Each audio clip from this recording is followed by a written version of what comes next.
All right, I'm going to give it one more minute before we start. There's a few people that's still entering the room. And then we'll introduce our wonderful, wonderful, amazing host and speaker for today. All right. I think everybody's in that's here, and then I'll just start. So welcome, everybody. My name is Gabby. I also go by the name Simone. And this is our Conscious Coaching Power Hour. And I'm really, really happy to see you all here. We are a collective community of sages, coaches, wild humans, free spirits who share our gifts and our talents with each other, but also with everybody else.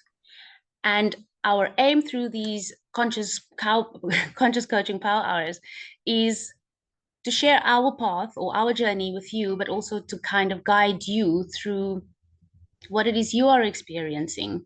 Because we've found that when we work as a community, things become easier.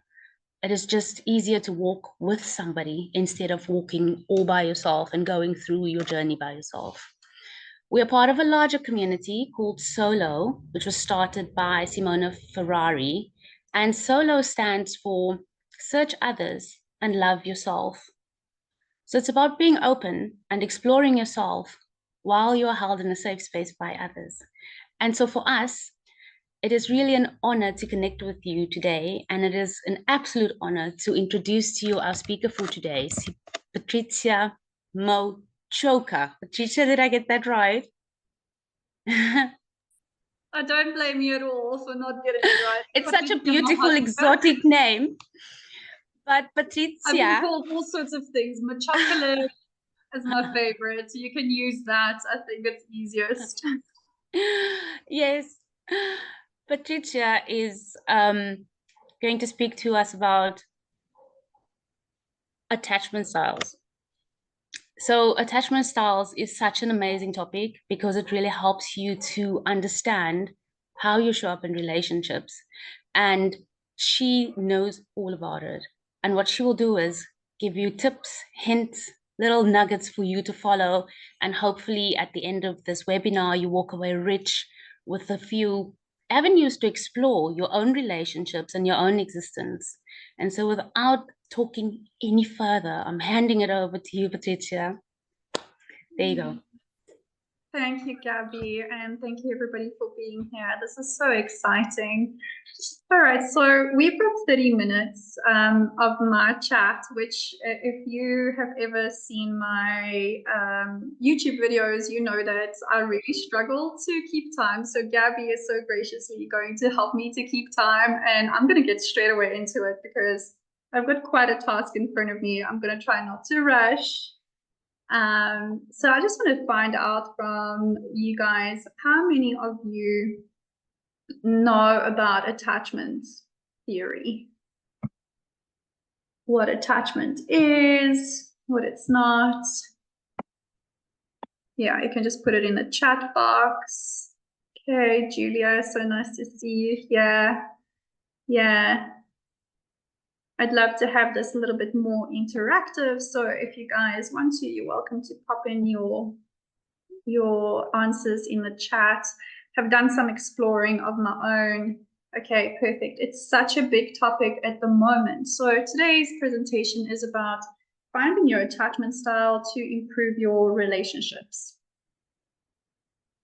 So first of all, I just want to thank all my teachers. I've done courses, longer or shorter courses with these teachers. My first course was with Thais Gibson from Personal Development School, then Sue Johnson, Emotionally Focused Therapy, Diane Paul-Heller and Peter Levine. So they focus more on somatics. And then Stan Tatkin is phenomenal as well. He is just a whole different body of work, also in attachment and relationships. And then also Embody Lab with Scott Lyons and Kai Cheng Tom. And in that faculty of somatic attachment, there are so many amazing speakers like Peter Levine, Jessica Fern, and Dan Siegel. So this work that I'm presenting to you, some of it is from my experience, but most of it is from what I have learned that is already there for us. And these courses and these masters in this field that have been studying it for such a long period of time are really the gurus here. All right, so in this presentation, I'm going to try and attempt. I've got a lot of questions here that I would like to answer, but let's see how it goes. Most of the questions that are out there in relationships, it feels like we're going through this relationship crisis in the world. And I can see how it really started in the pandemic, where everybody became aware when we spend time with our partners, all of this stuff, the past traumas or discomforts or patterns started to come up. And everybody is now focused on how do we create healthy relationship? How do we break the same patterns? Because now we maybe saw ourselves in repeating the same patterns in relationships. So we are dating basically the same person in a different body, or we find ourselves dating a person that reminds us of our father or of our mother, and we're like, oh my gosh, what am I doing? I've so long tried to recover from this. Maybe people have gone to therapy and they still find themselves attracted to the same type of people. And this is the most crucial part that I would like everybody to understand is a lot of people come to me and say, why am I attracting this type of individual into my life? So we will attract all sorts of things. So if you think about a light, it will attract all sorts of insects to it. It is our choice who we are attracted to. Okay, so in order for us to heal and change who we are attracted to, we need to change our self-concept. And our self-concept goes all the way back to our attachment, our bonds with our caretakers. That's what was established then. Okay, so then we can stop repeating the same patterns in our relationships, because if I identify myself as a drinker, I'm not saying anything is wrong with drinking, but say, for example, I identify myself as a drinker, I am going to spend a lot of my time at bars. So later on, if I identify myself as somebody who doesn't drink, or perhaps who is a runner, now I'm going to participate in different activities. I'm going to be surrounded by different people. Different things are going to come into my life. So I'm quite embarrassed to say, but I used to be one of those people who used to think that, like, oh, I'm just attracting all of these terrible, broken wing people into my life that want to abuse me or betray me or cheat on me. Men are just broken in the world. What is going on? Until I realized that the common denominator in all of those relationships was me. And it took me a failed marriage to realize that I was the one choosing all of these relationships. Now, the awareness is point number one. It's great to have that awareness. But what clients really want is, how do I change my behavior? I don't know about you guys, but I have gone to therapy for so many years. And I really struggled to change my behavior. I don't know if anybody felt that as well. You just drop it in the comments.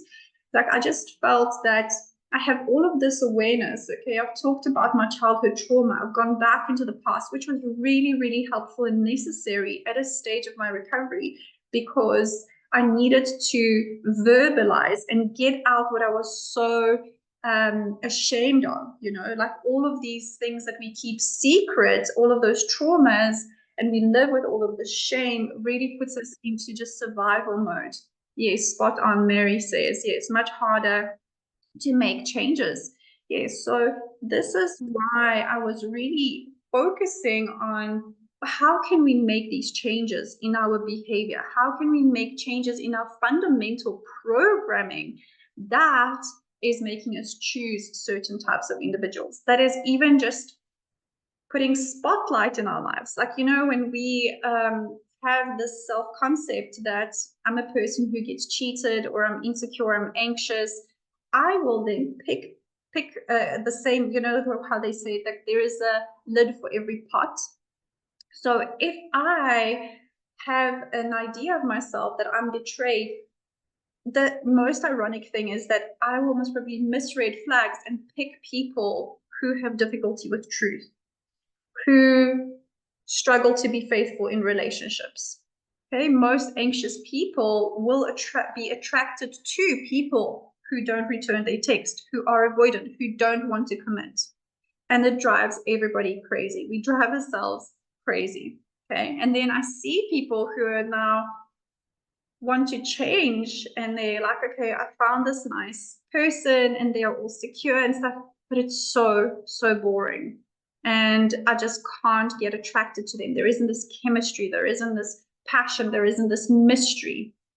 Okay, and that is a sign that there is something internally, somatically, that needs to change within us. So this is why the study of somatics, or subconscious mind, which could be used interchangeably, is so important, because trauma is not something that has happened somewhere back in the past. Trauma is something that is happening right here in this moment. And what I mean by that, you know, and you might have heard this saying that everything is happening right now. It's because it's a felt sense. Every morning when we wake up, we have a felt sense in the body. Does the body feel heavy? Does it feel light? Does it feel open? Does it feel closed? What are our associations to our sensations in our body? When we are triggered, it is happening in our body right now. So this is why it's so powerful to realize that we can change without even visiting the past by changing our somatic responses, how we feel within ourselves. And this is the point of power. We can change, even if we didn't know what happened in the past, even if we don't recall all of those painful moments from the past, we can change. And there is a beautiful way for us to change through a more pleasurable and more gentle way than it is by sitting in a couch on a chair in a therapist's office and running through all those traumas week after week after week after week, just to find ourselves repeating the same patterns. So this is what I would like to present to you today, these points of change. Okay, so let's go over now. Let me just see this chat box quickly. Yeah, it drives one insane, Gabby says. Yeah, exactly. All right, so research says that toxic marriages damage health more than smoking or drinking. This doesn't have to just be marriages, this can be any relationships. So that's quite intense, all right? Our relationships are the biggest contributing factor to our health and longevity. How powerful is that? Meaningful relationships are a prescription for better emotional, mental, and physical health. They can actually add years to our lives, and that's from a Harvard research. Thanks. Okay, so what is the biggest determining factor of healthy relationships? It is original bonds with caretakers, and that means attachment. So what is our attachment? Attachment theory is a study of how childhood bonds to caretakers affect adult relationships. So at first, it was a study on how parenting styles affect small kids, and then eventually the studies came out on how do these parenting styles affect people in the long term in relationships. And this is what we see on social media now. So we're looking at original bonds with caretakers. So caretakers is anybody who was taking care of you, not necessarily your mom and dad if they were not there. Perhaps it was grandparents or older siblings, or anybody that was there when you were growing up. What most people don't realize is that attachment style is not only about relationships.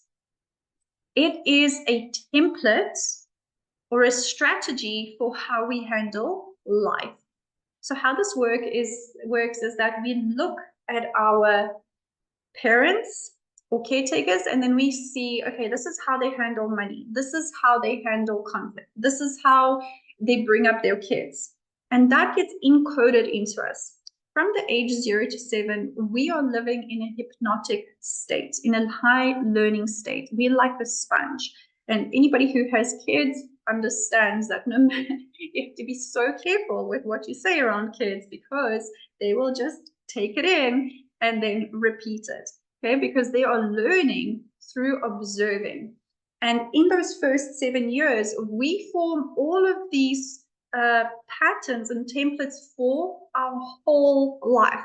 This is why a lot of parents or people who have kids say, I will never be like my father, I will never be like my mother, only to find themselves in an argument with their child, and what comes out their mouth, it's something that their mother or the father used to say to them, and they're like, oh my gosh, what happened? What happened? I became exactly like my father or my mother. Because the program that is running in the background is exactly that. This is how you bring up kids. This is how we learn to parent. Now, what we need to understand is that the parents, our parents, are still alive inside our head as the voices that talk to us in our mind. Just take a moment to reflect on that.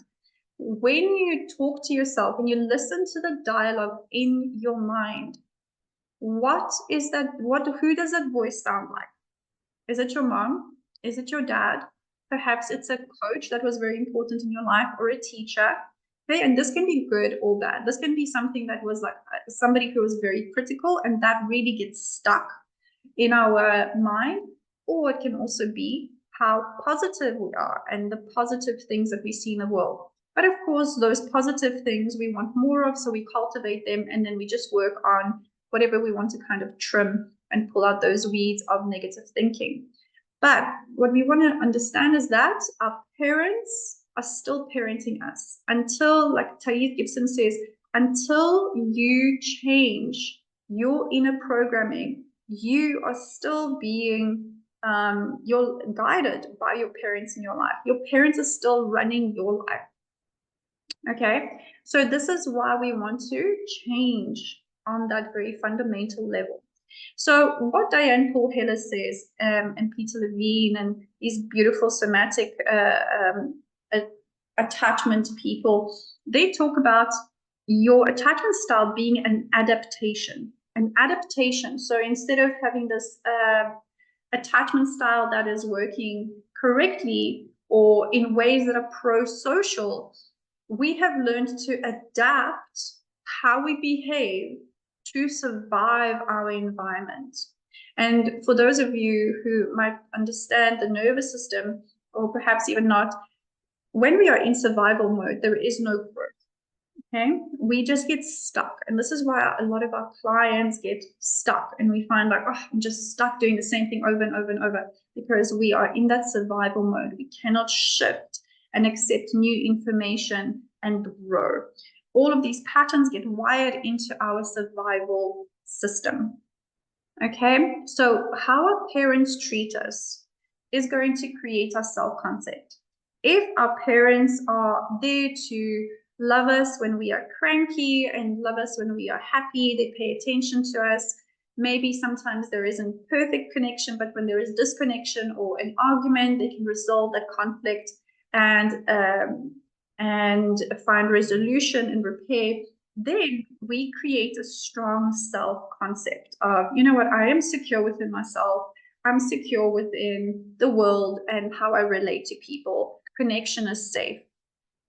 We are all born with a fear of abandonment, okay? And that gets rewired if we have secure parents, parents that are attentive, loving, caring, safe. Then we change that abandonment fear into feeling safe, connected, and we understand that it's safe for us to be vulnerable in the world. We are born with that fundamental fear of abandonment because we know on a very deep level that when we are born, we are not like other animals that can just run around and feed themselves. We are completely reliant on our parents to help us survive. So that's the most important thing. Our survival is the most important thing. This is why when our parents are not always loving or not always attentive, we are going to change ourselves and change our self-concept of how we view ourselves in order to fit into that family unit.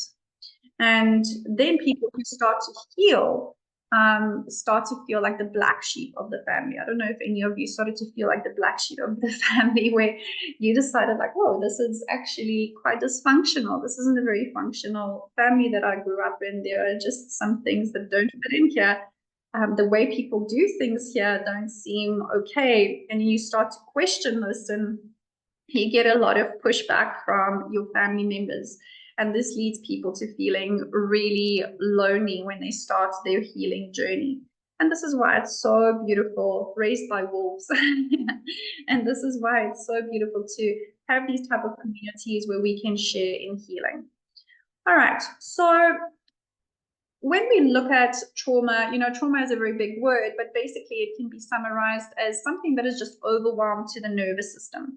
And when we think about childhood trauma, understanding that when we are small, different things can be overwhelming to our nervous system than when we're growing up. So most people have survived some kind of overwhelming incident. And if the trauma repeated itself over and over and over, this is where we create these adaptive strategies or these templates of survival rather than being pro-social and thriving in our life and in relationships. Okay, so trauma also changes three things. It's how you view yourself, how you view the world, and how you view others. And this is what we look at when we look at healing our attachment style. Okay, so we want to change our self-concept from seeing ourselves as these insecure or unworthy, not good enough people who are stuck. We want to change how we see the world as potentially being threatening, and we want to see others differently as well. People are often seen as enemies instead of, or people who abandon us, or people who betray us, instead of people are there to support us and have beautiful community and connection with. Of course, not all people are safe, but we also cannot just generalize, and say everybody is unsafe because we had difficult childhood relationships. And that's what attachment or insecure attachment does. It just really taints our perception and filter of what we see in the world. So whatever we pay attention to, we will see in our world. So if my mind, the filter in my mind is just set to looking for people who will betray me, I will find that. If I am trained to see and look for people who are safe, who are generous, who are kind, I will find that, and I will find everything else very uncomfortable, and I will move away from that. Okay, and that's very important because for some of us, we don't know how to move away from things that hurt us. So some of us go into relationships and the partner doesn't reply to us or gives us intermittent reassurance. And then we, instead of going like, oh, this doesn't feel very safe, we then go forward and try to fix that, try to convince that person to love me, to like me, try to convince them that I am worthy of their time. And we start that, the chaser and the runner dynamic, which is so painful to a lot of people. All right, so let's have a look at the 4 attachment styles. So we have 4. The main one, or the one that we always want to get to, is secure. All right, so why I always say we want to get to this, it's, your attachment style is not like your horoscope. It's not something that stays the same throughout your whole life. It is something that is fluid and that can change. And if we haven't had secure parenting when we were growing up, no matter where you came from, you can earn your secure attachment. And there is a very clear, lined out path on how to do that. Okay, so we look at things of like self-concept, your body language, accountability, responsibility, security, emotions, needs, boundaries, communication, behavioral coping skills. And there's also a little bit of work on challenging the healing crisis that every attachment style goes through.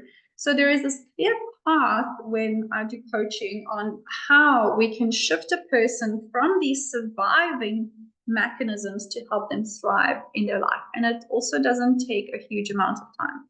Right, so secure.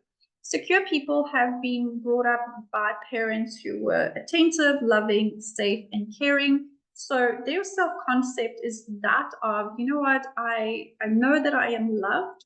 When something gets too big for me, too overwhelming, life is too much, I know that I can count on somebody else. So I'm safe to be vulnerable. It's okay for me to ask for help. They move through life in a very assured way. And what this could look like is a child that is playing on the playground. You know how children go away from their parents and they just look back and they see like, oh, mama's there, that's great. And they go and play. And then they fall off a slide and they just call out for their mom. And the mom is there helping the child. And that forms secure attachment. I am there when you need me. I'm not hovering over you or trying to prevent you from exploring. I am there when you need me. You know you can count on me. That forms a secure attachment. I know when the child learns that, okay, when I need somebody, somebody is there. Right? So that creates that beautiful bond. For anxious people, what happened is that somebody would be there sometimes, but not all the time. And it was so random that it created a lot of insecurity in their mind. Anxious, preoccupied people experience some sort of abandonment, okay, whether it was abandonment through one of the parents or both of the parents leaving, abandoning the child, giving the child up for adoption, or it was one of the parents had to work into the child that felt like abandonment. Or one of the parents was warm and loving, the other person was very cold and distant, avoidant. Whatever happened there, it created this feeling that I don't know what is going to happen next. Okay, and the best way to explain this is that when scientists did studies on rats, they put rats into a playpen and they had this little dispenser for their food. And when the pellets came out at a very consistent interval, or every time the rat would push the button, the pellet would come out, the rat would go and eat and then leave the food alone and go and groom and socialize and so on. And then the scientists decided to randomize that. So sometimes the pellet would come out, sometimes it wouldn't, sometimes two would come out, sometimes nothing happened. The rats became so preoccupied with this, they just stood at that dispenser and pressed the button over and over and over and over. They stopped grooming, they stopped socializing. And this is what a lot of anxious, preoccupied individuals find, is that they really struggle when they get into a relationship. They get so preoccupied with the relationship, all the fears on the relationship. It occupies their whole mind and their whole lives. And so what's the whole year? So I'm just going to leave it there. So their self-concept is that I am going to be abandoned. I'm not good enough. They have this huge, huge fear of people leaving. So they want to cling to people. That is their strategy. If I just cling to my parent, my partner, my friends, my family, that is going to help me. But, you know, these attachment styles are not only how we act in relationships. They also pertain to how we are in relationship to ourselves. So the shadow aspect of this anxious, preoccupied attachment on like a somatic aspect, on the body aspect, is that they avoid their own emotions. They have never been shown how to deal with their own emotions, how to work through that anxiety. So imagine that your emotional body is like an inner child. So when that inner child needs soothing, the anxious, preoccupied person goes, okay, I don't know what to do with the child. You take care of it, and gives it away to the partner or the parent or the friend. Okay, by phoning their friend or by phoning their partner all the time, not understanding how do I soothe and how do I become present with my felt experience, with my body.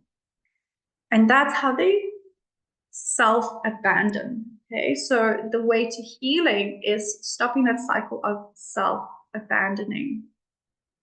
Then we have the dismissive avoidant, which are called the lone wolves or the emotionally unavailable people in the attachment style spectrum. So dismissive avoidance grew up with a lot of neglect. It was either physical neglect or emotional neglect. And that could look like when Johnny hurt his knee, he would go to his parents and his parents would go like, oh, it's fine, it's not a big deal, get over it. Or they would ridicule him and say, oh, you're such a whiner, just don't bother me, go away. Or they would just go like, oh, okay, mommy's busy with work right now. Or there would just be nobody home. Right? So the child learns, I cannot rely on other people. When I'm vulnerable and I go to approach other people, it feels horrible. It's not productive at all. I don't get anything for it, but I get more rejection, more hurt, more pain. So the child learns very early on to just shut off, shut down, and not seek help from others. So dismissive avoidance, hate asking for anything from others. They would rather just burn on a stake than ask for help from somebody else. They are very self-reliant individuals. They've also learned how to detach from their emotions. So they're very logical, intellectual people. They just live above the shoulders. So very interesting people, and at the same time, very disconnected from their emotions. So what happens is when their emotional component gets triggered by others in relationship, often their response to that is backing away and trying to handle their emotions by themselves. So they don't have a lot of positive associations to relationships. Anxious, preoccupied individuals have positive associations to relationships. At some stage of their life, maybe one person was warm to them, one parent or caretaker was warm to them. Whereas for the dismissive avoidance, it just felt like relationships just suck all the time. And so they don't have a lot of positive associations. So dismissive avoidance have a very conscious fear of commitment and intimacy, but a subconscious fear of abandonment.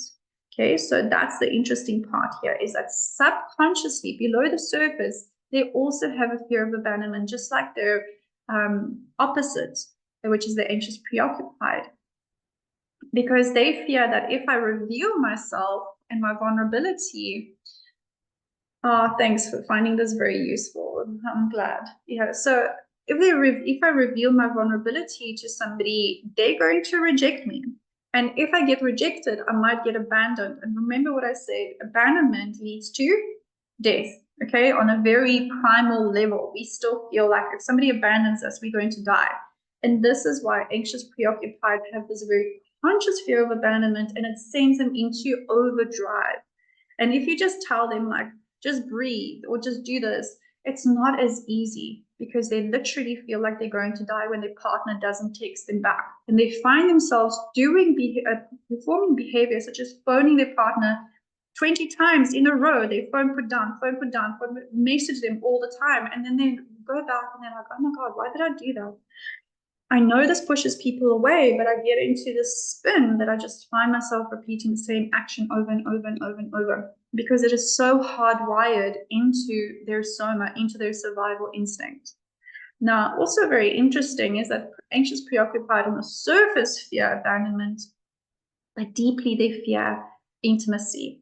And I think I'll leave that for maybe another webinar sometime, or if you want, you can go to my YouTube channel where I discuss this in greater detail. I just want to stay on time for this presentation. And then we have fearful avoidance. So fearful avoidance are also called disorganized attachment or anxious avoidance. I like the name fearful avoidant because it describes exactly what this attachment style is. When an adult or a child even gets into a relationship with another person, they get scared of that person. Okay, so that's what they found, is that fearful avoidance love and fear the person. And how this happened is that somewhere along in their past, maybe one of their parents, caretakers, was volatile or addicted, or they had their own mental issues. So the child would not know how their parents' moods would shift. So on the one hand, they really enjoyed and loved the parent, and the parent can be sweet And 2 seconds later, the same parent can be yelling and shouting and getting frustrated or being violent. So fearful avoidance have the sense of being hyper-vigilant and having a lot of self-doubt and doubt in others. They really struggle to trust people.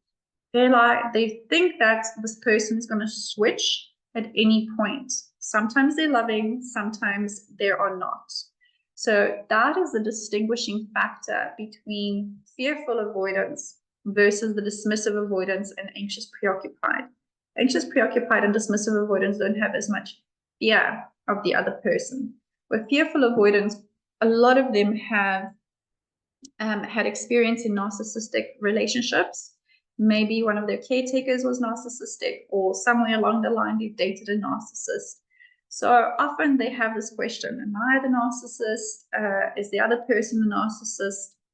They have a lot of guilt around that as well. And they seek safety in relationships. So on the surface, they seek safety in relationships. But what they find is that they get really attracted to people who are very inconsistent, who spike their adrenaline, who are kind of mysterious and give them this feeling of a roller coaster. And this all goes back to what are we used to in our childhood, because what our body or our mind, subconscious mind, sees as familiar, that it seems as safe. Even though consciously we look at this and we're like, this doesn't make any sense. I know this individual who is sometimes phoning me, sometimes not phoning me, sometimes mean to me, or abusing me emotionally, or sometimes even physically. I know they are not good for me. So why do I not move away from that? Why do I find myself stuck in these places? And fearful avoidance often do get stuck in relationships that are abusive and toxic, because it's what their subconscious mind sees as familiar and therefore as safe. Okay, so we need to reprogram that, all of that. So I'm going to just go over one more thing. So maybe 2 more things. So what I want to see is that maybe you're listening to this and you're like, sometimes I'm this and sometimes I'm that. So this is what Jessica Fern created. It is an attachment spectrum. Okay, so attachment is on a spectrum, and like Scott Lyons says, it is a strategy.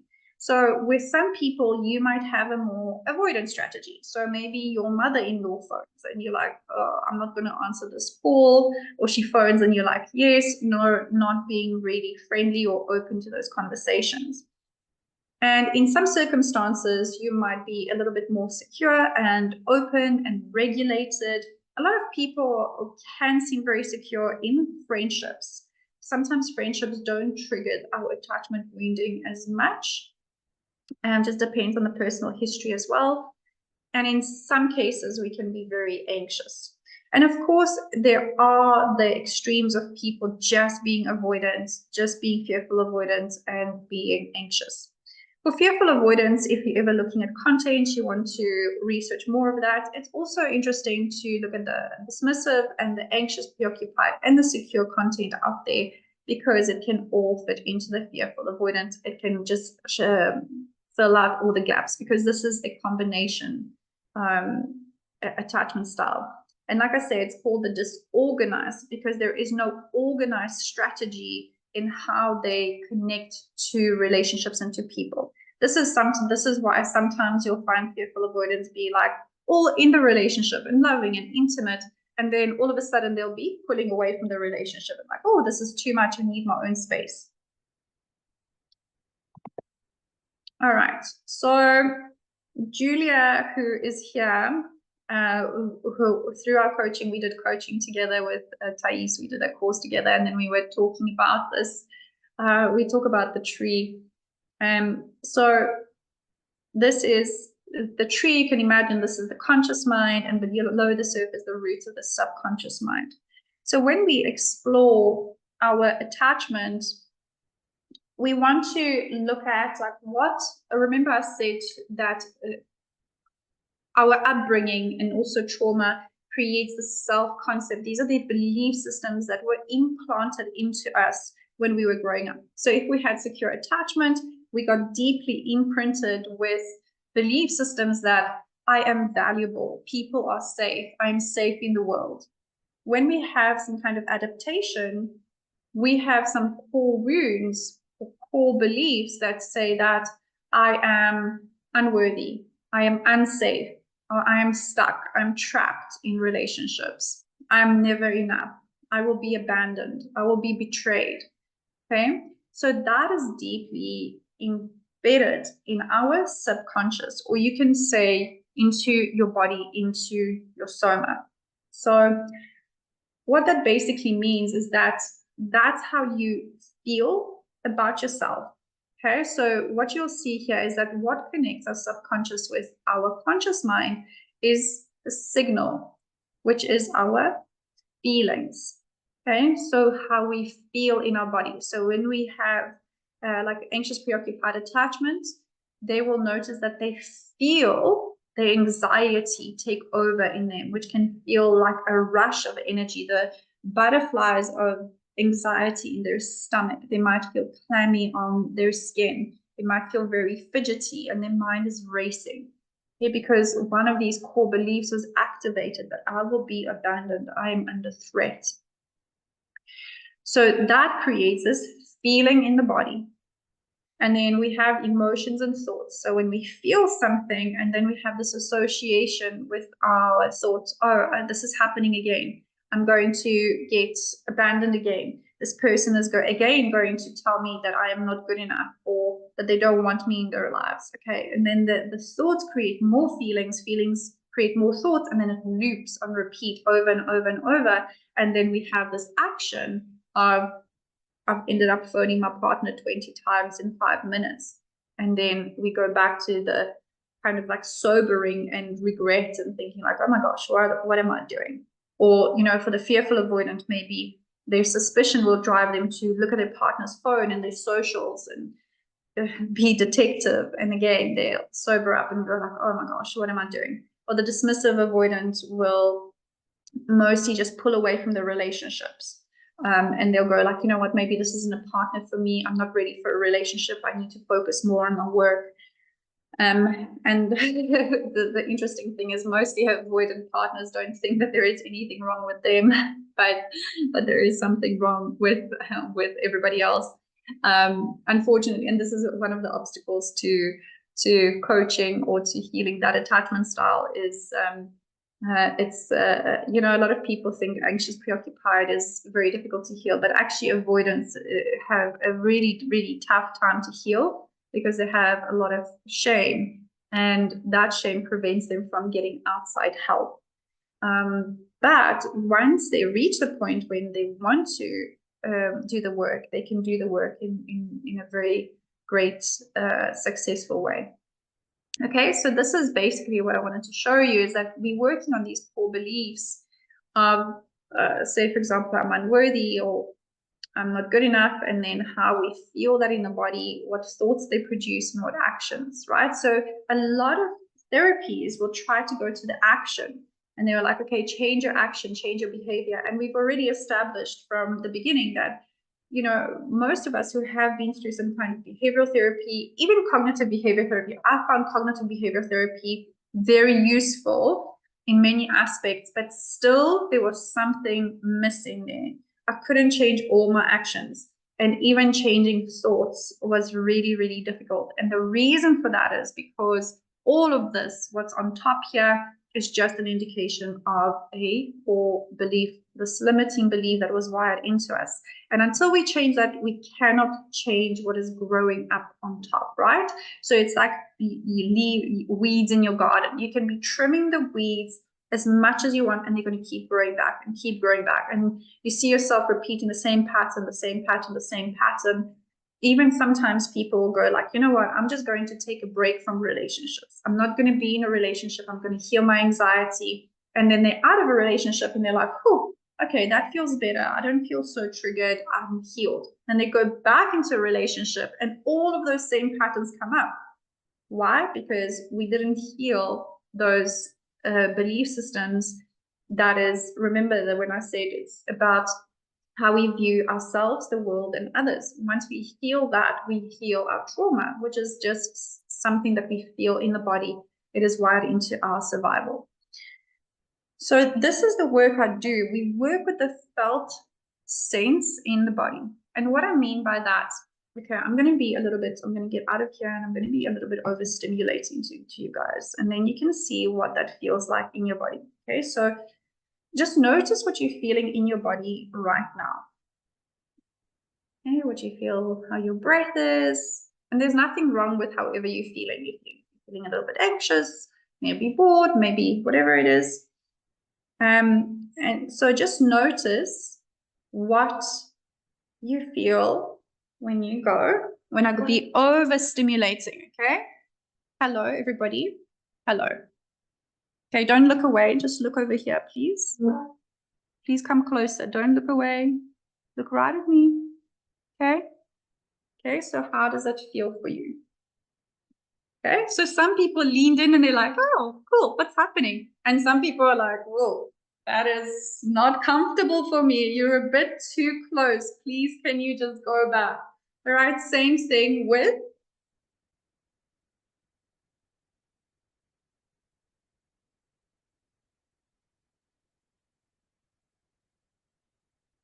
okay, what happened in the body? Some people are like, what are you doing? What's happening? I don't like that. Why did you go away? And some people are like, okay, cool, taking a little bit of a time out. Unsure. Yes. Okay. So this is just teaching us about how we respond to people either being very close or having that distance and we being apart. So it's a very small exercise that we can look at, about how is attachment showing up somatically and in things like object permanence. Object permanence is like when we play hide and seek with the child. It's like we put the cloth over the child and then we take the cloth away and we say, oh, I'm still here. Okay.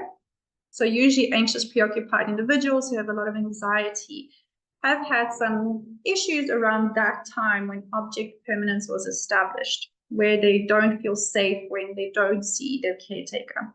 This is why they seek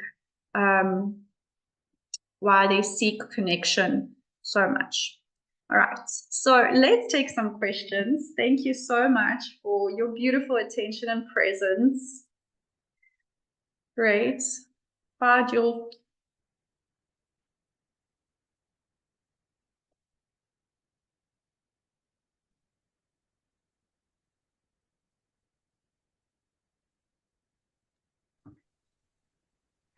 Wow, this is very, very, very interesting work.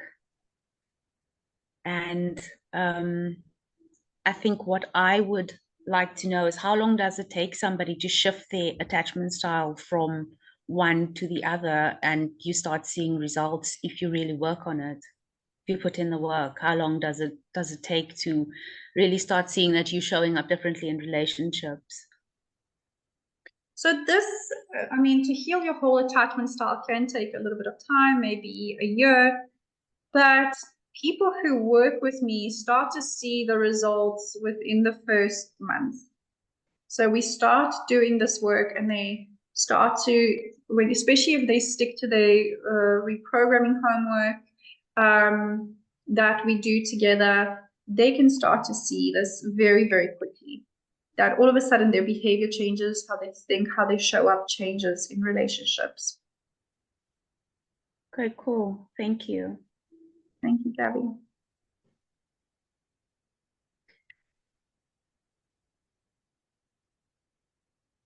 Any more questions? Yeah. Yes. Jan, what would you like to ask or add? Okay.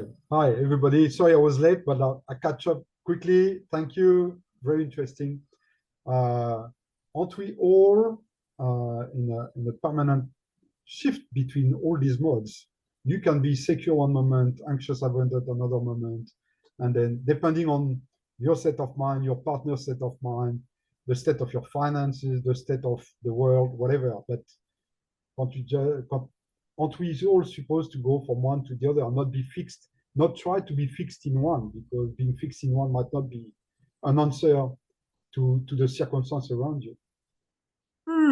Beautiful. Yes. So like Jessica Fern says, attachment is something that is fluid. It's not something that is set. But when we have a secure attachment, we see ourselves as secure in the world. And we also see the world as being secure. And our coping strategies are that of being creative and constructive. Whereas when we have insecure attachment styles, like any of the anxious, preoccupied, dismissive, or fearful avoidance, people tend to be self-destructive. And that is the main key, is that the coping strategies, the behaviors that we have are not benefiting our lives. So instead of, having a conversation with our partner about finances or how we feel or what we want in a relationship, we will have these protest strategies that usually sabotage our relationships. And that is the main key. This is why a lot of people struggle and they want help with healing their attachment style. Does that answer your question? Yeah. Yes, but if you look at it as a strategy, we can employ all of these different strategies and sometimes be more secure in a one way and then less secure in other ways. 100%, yeah. But we just want to focus on what is bothering us, what is the behavior we want to change, and how do we get that change. Yeah, so it's not, when I coach people, it's not really about putting you in a box and category, because that's not really helpful. It's there so we can become aware of our patterns. But then we just look at, like, what is the behavior? How do we get you to change and align more with where you want to go? Simona, you're on mute. Thank you so much for this. I remember the day that I found out about attachment styles. It was such a pivotal day. It felt like the sky had fallen. And I made so much more sense to myself. I thought I was like an awful, broken human being. And when I learned about this, like, I just did not feel alone anymore. And I felt like there was help. So I think the work that you're doing is incredibly important. And it gave me just so much peace and understanding. So yeah, just wanted to share that. Thank you so much. 100%. Because a lot of the time we feel like we are the only ones struggling with this. And when we find out, like, oh, but there are other people like me, this is a common thing, it's got a name, and there's a way to heal it. It just removes the shame, removes these blocks, and we can then go forward and live the lives that we want. Thank you. Beautiful observation.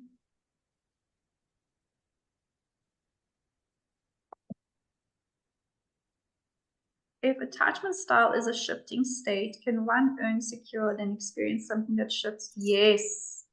Yes. 100%. Yeah. We can become secure, or we can be secure, and then a relationship with an insecure attachment style or a narcissistic individual can definitely shift our attachment style. This is why it's so important to really vet our partners, and I don't think we do that enough in our society right now. It's like the stages of a relationship move so fast, and giving ourselves the time to really experience a person, experience them how they are in conflict, experience them how they are just day to day. When we go on dates, how do they treat the waiter? Because most of the time they are going to speak to you at some stage like that. If you change plans for your date, how do they respond? How do they respond when you need your time away? How do they respond when how do you respond when they need time away? Okay, so we want to see how compatible we are. We want to understand what are my non-negotiables. And I think this is one of the biggest issues that people with insecure attachment styles have, is that we don't know what red flags are. Because if we have been accustomed that avoidance is normal, we are going to miss the red flag that somebody is just avoided. We're just going to think like, oh, dad acted like this is normal. Or mom was anxious, this is normal. Or my one of my parents was gaslighting me, betraying me, and this is normal. So we are just blind to red flags. Okay, so it's important to understand those red flags and really vet our partners, because like the one quote said, relationships are something that can either build us up and heal us and extend our life, or they can harm us. Not to like fearmonger. I hate fearmongering, but it is something that we can just give ourselves time to explore. Wow, absolutely gobsmacking amazing work that you do, Patrycja. Like, you know, some of us, as Simona said, we've explored this topic before, and then we sit in and we listen to you, and it triggers so many things that we knew but forgot, and then your work makes us reflect, or makes me reflect on myself, and see myself in a completely different light. And your work is beautiful. And yes, those core beliefs and the programming, it shows up in everything we do. And I want to thank you for what you do and how you do it, and just bringing yourself and your essence and your beauty into that, and being so relatable. Many, many, many thanks. Thank you, guys. And like I said, you know, this work is by my teachers. You know, my first teacher was Thais Gibson, so I really pay a lot of homage to her, or I'm very grateful to her. I am just here sharing what people in the field have already explored and have given to us. So I'm grateful for that. And thank you so much for your energy and being here. Thanks so much. And before we pop off, let me just share my screen with you. So next week, we will be back. Oh, sorry, 2 weeks from now, we'll be back in 2 weeks. We will be back with our next Conscious Coaching Power Hour. And we will have the wonderful, beautiful, amazing Simona Ferrari, who will be chatting to us and exploring. Let me just get the topic right, because I know it's around sacred sexuality, and then I get excited and I can't read anymore. How to navigate the field of sacred sexuality. So really just coming into yourself and into your body and accepting yourself. I think, Simona, right? I'm on the right track when I say that, right? Yeah, it's also a little bit about, navigating it. So many people are confused about what it is to begin with. Yes, that is it even about? Yeah. Yes. So we're going to just be chatting about like what sacred sexuality is, how do you choose your practitioner, your workshop, your event, making it feel safer than what it feels to many people. Oh, this is fantastic. So we are looking forward to everybody joining us then, and to have a chat with Simona. And it's really wonderful that it also builds up on top of the attachment style webinar that we would all just in now, and really make contact with Patrycja, because she really knows what she's talking about, and it really helps to go and look at your core beliefs before you go out into the world again. So have a wonderful, wonderful Wednesday. Thank you, everybody, for being here with us. These are the contact details for our larger group and our larger community. For those of you that have not joined as yet, we've got a solo online portal, as well as a WhatsApp group that is super informative. You miss out if you're not on it. All right, have a great one, everybody. See you again in 2 weeks' time. Gabby, can I Yes. just say that everybody who registered gets 50% discount on all my services for the whole duration of their coaching with me. Yay. So yeah, and I'm also running a yoga teacher training, and if anybody wants to have more information on this work, they're also welcome to look for the Love and Thrive School on YouTube. That's where I'm the most active. Thank you so much. Fantastic. Thank you. Thank you, everyone. Bye. Bye.